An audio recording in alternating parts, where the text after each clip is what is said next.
Hello everybody, this is R from DJR Union, and today I'm going to be providing you with a deck profile of the Bleach Yellow Rest deck. Today I'll be discussing the cards I play, why I play them, and a couple of test draws at the end. So I want you guys to sit back, relax, and enjoy the show. Now, before we actually jump into the deck profile, what I want to discuss with you guys real quick is the whole purpose of the deck. The purpose of the deck is to be able to rest your opponent's characters long enough so that way you're able to slip by them and go in for the kill. As such, we're going to be playing a lot of cards in this deck that utilize that mechanic and is able to capitalize off it. Unfortunately, as we continue on with the deck profile, you're going to see why that even though this is still considered a pretty strong mechanic, why it's still not able to compete with the more prominent decks like say Kurapika and Purple Bleach. So let's go ahead and get on into the video, shall we? Now to start off the deck profile, we are going to be playing 4 Bambietas. Now, Bambietta is going to be one of the key and star players of your deck, and as such, we want to be running 4 of the zero-cost Bambiettas because it's going to be our main starter for the deck and allow us to go into our higher raids. Now, and because of that, we don't want to go ahead and cheap out and play 3, 2, or 1 Bambiettas. In a deck like this, where we got to fully utilize the rest mechanic, we want to waste no time and run 4 Bambiettas. Following our Bambiettas, we are going to be playing 4 of the zero-cost As-Nots. The same thing with Bambietta, As-Not is going to be another character that this deck is going to be focused around, and because of which we're also going to be playing 4 of the As-Nots as well. Same thing with the Bambiettas, you don't want to run no less than 4, unless of course you really hate yourself and you want to struggle that much more in your match. But we're going to go ahead and play 4 of these bad boys. Following our As-Nots, we are going to be playing 4 Eberns.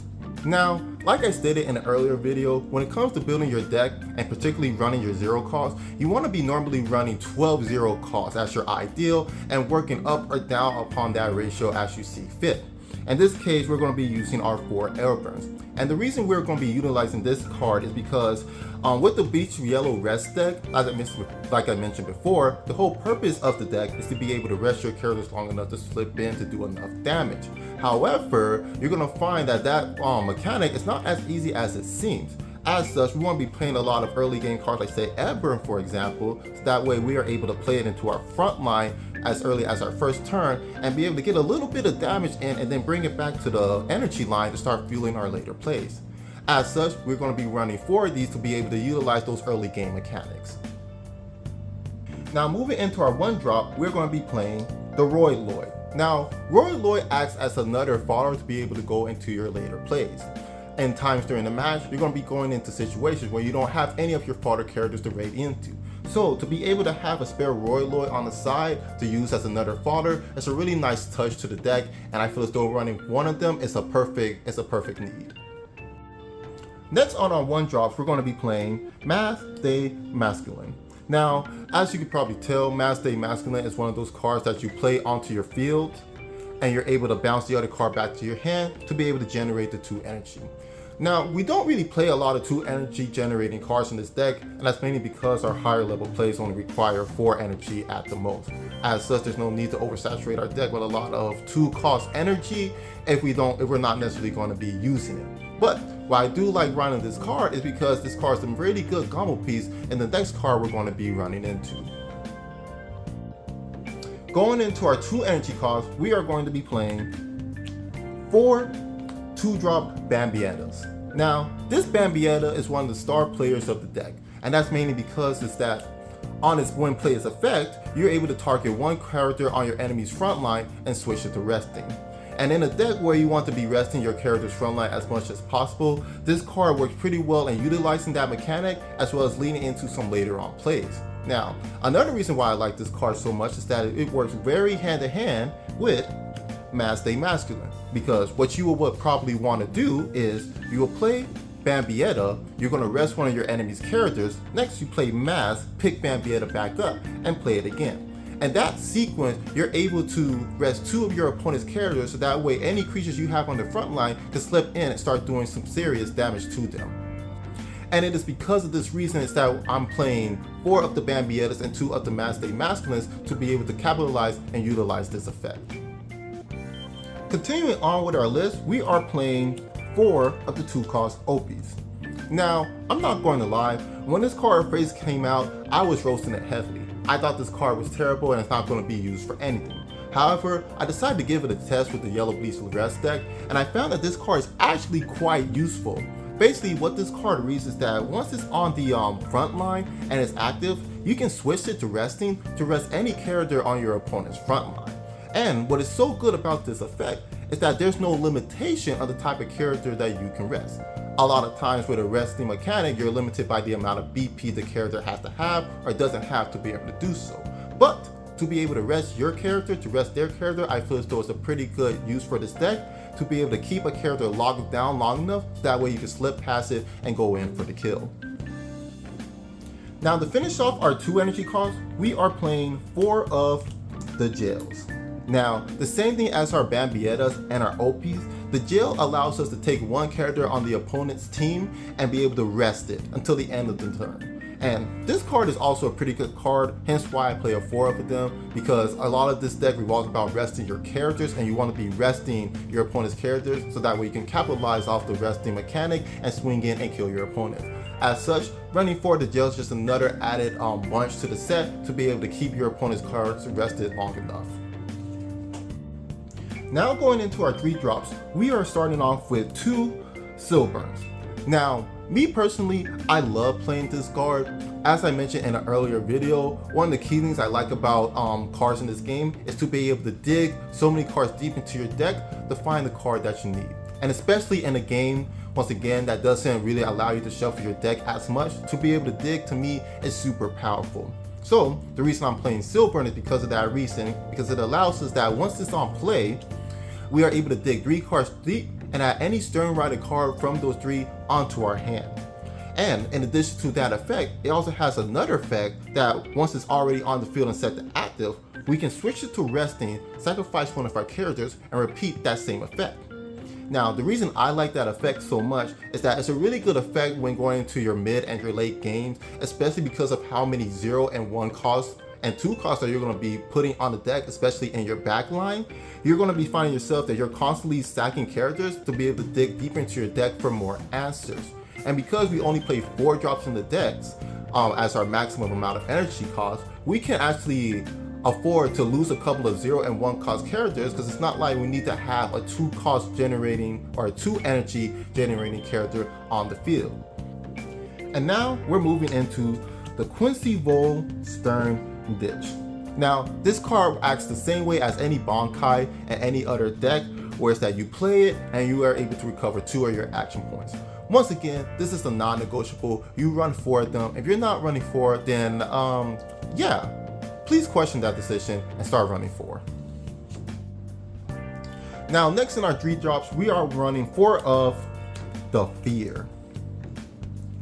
Now, this is another really good card in this deck.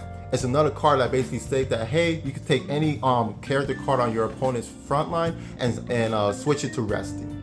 Now, in addition to that, if you control an Astronaut on the field, not only does it switch to resting, but during the next turn or the next time that it will become active, it will actually stay in the rest position and you get to draw a card. Now, even though this is a pretty good card into the deck, this card's effect also reveals one of the key issues that I have with this deck. Now, as you know, we want to be playing cards to be able to rest our opponent's characters long enough to be able to swing in for game. Unfortunately, what you're going to find with a lot of cards in this deck is that although it will rest your opponent's character, once it moves into their turn, or once it moves into the next main phase, their characters are going to switch back into resting, switch back from resting into active. As such, they'll be able to continue their onslaught. Versus whereas the Fear, which is second requirement we can meet, will keep that character rested on the next time it will become active. I really feel as though a lot more cards in this deck needs to have the effect of being able to keep your enemy's cards rested even going into their next phase, so that way they're not able to get their characters and swing back at you. One of the bad matches that I have with this deck is against Kurapika, mainly because of the fact of, yeah, I'm able to rest you during my turn that I can swing in for damage, but the moment your turn comes and your opponents become active, you're just going to play Emperor's Time and start swinging into my cards and start killing them. And unfortunately in this deck, we don't have a whole lot of heavy hitters in the deck to be able to keep up with one of the more stronger plays. The whole point of this deck is to be able to rest those strong characters, those rated characters in Pacific, long enough so that way we're able to slip past them and go in for the kill. But if they're just going to become active the next turn and start killing us, that kind of defeats the whole purpose of the deck. Now moving into the last of our 3 drops, we have Asnaut. Now this Asnaut is pretty vanilla if I'm being perfectly honest. All it really does is that for every resting card on your opponent's front line, this guy gains 1k BP, which is not bad because you can just set him up to where you start resting characters on your opponent's front line, making him stronger to start to swing in for more damage. Or when your opponent is swinging at you, you can let a couple attacks go through to make this guy powerful enough to start blocking some of the more later characters. It's not a bad effect, but it's not a really good effect if I'm being perfectly honest. The main reason you're playing this card is for its color effect, what allows you to take a character on the front line and switch him to resting. Once again, its trigger ability allows it that once the next time it will be switched to active, it stays to resting. Another mechanic that I feel still needs to be utilized more into this deck, but you only get it in very far-fetched between, like here during color triggers, which is not really that helpful to the deck. But nonetheless, we play 3 of the Asnauts here. Now going into our 4 energy costs, we're starting off with our 4-drop Opies.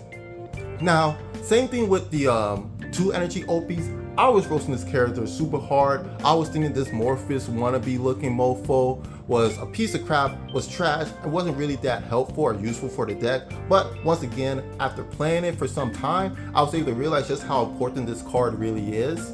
Basically what this card allows you to do is that if the opponent is already controlling a resting character on their front line, you're able to play this card into active, and once this attacks, you're able to target one resting character on your opponent's front line, and the next time it becomes active, it stays resting. Once again, another card that really utilizes the other aspect of resting that I feel still is very important of the deck. Keeping your enemies rested long enough so that way they're not able to do much anything with it. You want to try to continue to keep your enemies stunned long enough for you to go into the game, and this is another card that really utilizes this effect. Now moving into our next 4-drop, we are playing the Raid Asnaut. These is going to be one of your star players of the deck, because what this guy allows you to do is that when it's during the main, once per turn, you're able to switch to resting one character on your opponent's front line that's 3k or less BP to a resting position. To me, that's still pretty decent, it's still pretty good. I really don't like the fact that it's only 3k or lower. I would prefer if it was like 35 or 4k. That would just make this card a whole lot better on what you're trying to do into the deck, and especially since it's a raid character, I would expect it to be able to do a little bit more to actually capitalize on the resting mechanic. But this is pretty much what we have for now. It does have impact, which is also good to be able to slit through the enemy's defenses, but I feel still this card could be a little bit more powerful than it currently is, especially when you're comparing it to a lot of the more prominent decks like say Kurapika, Purple Bleach, or even Green Bleach for example. So this is just a card that I just feel as though could use a little bit more oomph to it to be able to utilize the resting mechanic a whole lot better. And last but certainly not least, we have our 4 Raid Bambiettas. Now, I'm gonna be honest, I have a lot of mixed feelings about this card. While I do like the fact that once it's played, you're able to target a resting character on your opponent's side that switched to resting and actually flat out kill the character, me personally, after actually reading this card, honestly, it's just not a good design card. Because if we actually go into what the card does, it says that if it's on your turn and when this card is played, if there's a resting card on the enemy's field, you're able to kill that character. The reason why I don't like the wording of this card so much is because if you look below it, it does have a raid trigger. And as we know, trigger abilities happen on our opponent's turn. So if they swing into us for direct damage and we end up revealing a Bambietta and we have to require energy and resources, we're going to want to raid Bambietta. And as such, when they're swinging, the enemy's characters are becoming rested to be able to hit us for damage. So what would be perfect is to be able to reveal a Bambietta, raid into it, and then utilize this effect to even kill that resting character.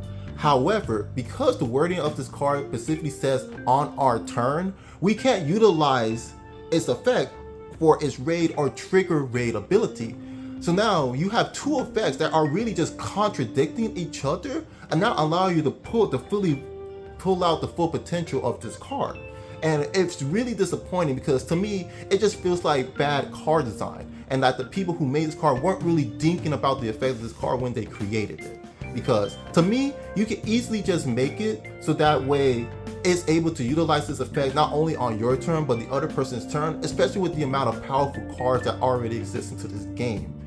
So it's just super disappointing. It's not a bad card, but this card can definitely be a lot better. It just reworded. It just took that one piece out of the description.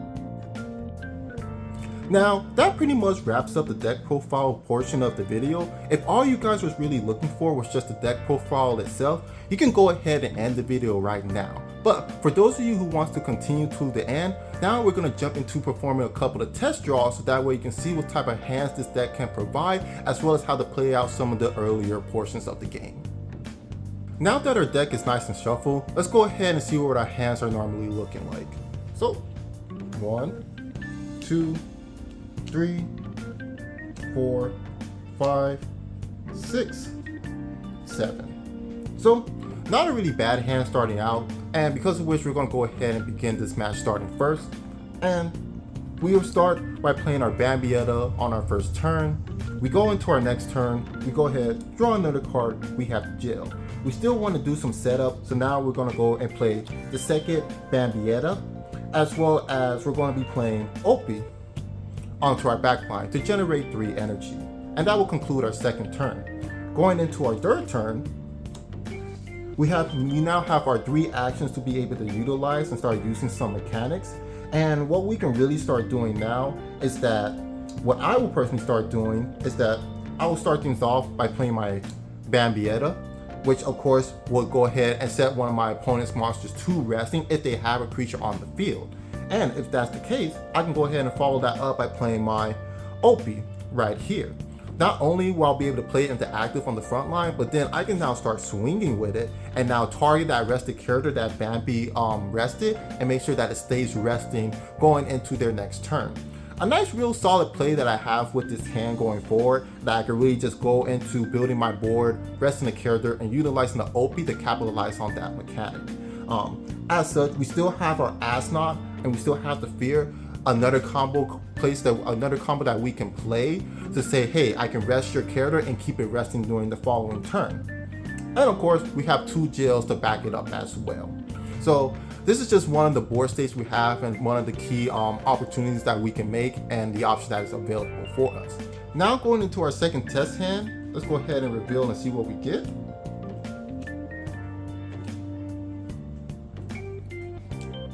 6, 7. Now, another decent hand, not a great hand, but something that we can work with. And wasting no time, starting off first, we use our action, we play Bambietta. That concludes our first turn. Going to our following turn, we now have 2 action points available. And this is something we can actually be a little bit more aggressive with, because then I'll go ahead, I'll play Asnot, and then I'll go ahead and play Eber into our front line because of the step ability. We can apply a little bit of early game pressure. Now, going into our third turn, we now have 3 action points available. I'll go ahead, draw a card. I have Asnot, and I might have misplayed a little bit because I thought I could swing this turn, which I can, but I can just do a better play. So I'll just go ahead, move Embern back to the back line, and follow that up by playing a Bambietta. Now that I play Bambietta, I target one character on my opponent's front line if they have a character and I can rest it. And I have 2 options I can go into. I can either go into the Bambietta play to flat out kill the character, or I can go into the Opie play to keep that character resting going to their next play. So as you saw in the previous clip, I went ahead and I used Opie to try to keep their opponent rested. So now I'm gonna go ahead and use Bambietta for this display, and we're gonna raid her to be able to kill that opponent's rested character. So another representation of what we can do with the deck and what your hands will not be really looking like. But as well, you also got to keep in mind that your opponent will be playing cards as well and interacting with us. So be sure to use the best judgment you can to find out what will be the most optimal play for you to perform. And there you have it, folks. Even though the deck is not really that bad, it still requires a whole bunch of help before it's able to compete with the more prominent decks. I'm hoping that with the release of the Volume 2 for the next Bleach set, that we'll be able to get a couple of more tools to help push this deck to the next level. But unfortunately, that is just for us to wait and find out. So, until then, I've been Arvin with DJR Union, and I hope you guys have a fantastic day.